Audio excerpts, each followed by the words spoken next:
പ്രിയപ്പെട്ടവരെ, ഈ new year ആഘോഷം എന്ന് പറയുമ്പോൾ ആദ്യം മനസ്സിലേക്ക് വരുന്നത് വലിയ രീതിയിൽ മയക്കുമരുന്നൊക്കെ കച്ചവടം ചെയ്യപ്പെടും എന്നുള്ളതാണ്.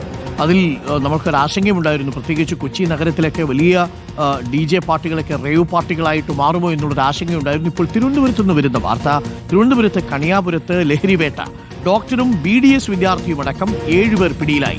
4 ഗ്രാം MDMA-യും 1 ഗ്രാം ഹൈബ്രിഡ് കഞ്ചാവും 100 ഗ്രാം കഞ്ചാവുമാണ് പിടിച്ചെടുത്തിരിക്കുന്നത്. ബംഗളൂരുവിൽ നിന്ന് ലഹരി എത്തിക്കുന്ന സംഘമെന്നാണ് നിഗമനം.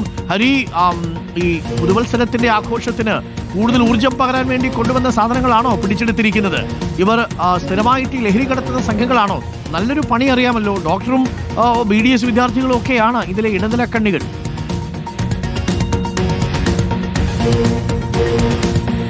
അതെ അരുൺ, അത് ചെറിയൊരു സംഘമല്ല, അത് ഇന്നലെ തുടങ്ങിയ ഒരു പണിയുമല്ല എന്നുള്ളതാണ് നമുക്ക് മനസ്സിലാക്കുന്നത്. അതായത് ഇതിൽ ഒരു MBBS ഡോക്ടറുണ്ട്, വിഘ്നേഷ് ദത്തൻ എന്ന് പറയുന്ന കിഴക്കേക്കോട്ട, തിരുവനന്തപുരം കിഴക്കേക്കോട്ട സ്വദേശിയാണ്. ഒപ്പം കൊട്ടാരക്കര സ്വദേശിയായിട്ടുള്ള ഒരു BDS വിദ്യാർത്ഥിയുണ്ട്, ഹലീന. ഇവരടക്കം 7 പേരെയാണ് ഇപ്പോൾ നിലവിൽ പോലീസ് അറസ്റ്റ് ചെയ്തിരിക്കുന്നത്.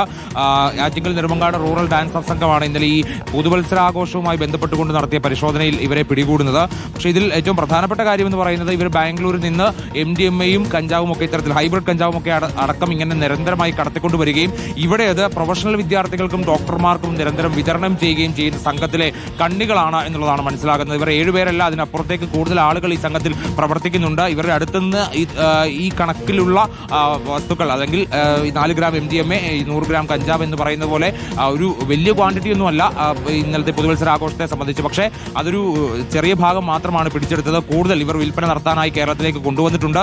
അത് പല സ്ഥലങ്ങളിലും കൊടുത്തിട്ടുണ്ട്. ഡോക്ടർമാർക്കും വിദ്യാർത്ഥികൾക്കും അടക്കം വിതരണം ചെയ്തിട്ടുണ്ട് എന്നുള്ളൊരു കണ്ടെത്തൽ കൂടി പോലീസ് നടത്തിയിട്ടുണ്ട്. ഇതുമായി ബന്ധപ്പെട്ടുള്ള അന്വേഷണം മുന്നോട്ട് പോയിക്കൊണ്ടിരിക്കുകയാണ്.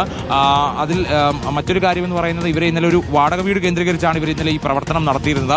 ആ വാടക വീട്ടിൽ നിന്ന് കൂടുതൽ മൊബൈൽ ഫോണുകൾ അടക്കം കണ്ടെത്തിയിട്ടുണ്ട്. 10 മൊബൈൽ ഫോണുകൾ, ഒപ്പം തന്നെ അവിടെ ഉണ്ടായിരുന്ന 2 കാറുകൾ, 2 ബൈക്കുകൾ ഒക്കെ തന്നെ കണ്ടെത്തിയിട്ടുണ്ട്. ഈ സംഘവുമായി ബന്ധപ്പെട്ട കൂടുതൽ അന്വേഷണം പോലീസ് നടത്തിക്കൊണ്ടിരിക്കുകയാണ്. ഇവർ ബംഗളൂരുവിൽ നിന്ന് കടത്തിക്കൊണ്ടുവന്ന മയക്കുമരുന്ന്, MDMA അടക്കമുള്ള ലഹരി വസ്തുക്കൾ ആർക്കൊക്കെയാണ് ഇങ്ങനെ കൈമാറ്റം ചെയ്യുന്നത്, കൂടുതൽ കണ്ണികൾ ഇതിനകത്തുണ്ടോ തുടങ്ങിയ കാര്യങ്ങളിലൊക്കെ തന്നെ ഊർജിതമായ അന്വേഷണം നടന്നുകൊണ്ടിരിക്കുകയാണ്.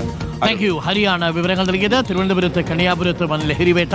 4 ഗ്രാം MDMA, അതേപോലെ 1 ഗ്രാം ഹൈബ്രിഡ് കഞ്ചാവ്, കൂടുതൽ കഞ്ചാവും 100 ഗ്രാം കഞ്ചാവുമാണ് പിടിച്ചെടുത്തിരിക്കുന്നത്. പ്രിയപ്പെട്ട പ്രേക്ഷകരെ, ലഹരിയില്ലാതെ പുതുവത്സരത്തെ വരവേറ്റ എല്ലാ പ്രിയപ്പെട്ട പ്രേക്ഷകർക്കും ഐശ്വര്യ സമൃദ്ധമായ, സന്തോഷ സമൃദ്ധമായ ഒരു പുതുവത്സരം ഒരിക്കൽ കൂടി ആശംസിക്കുന്നു.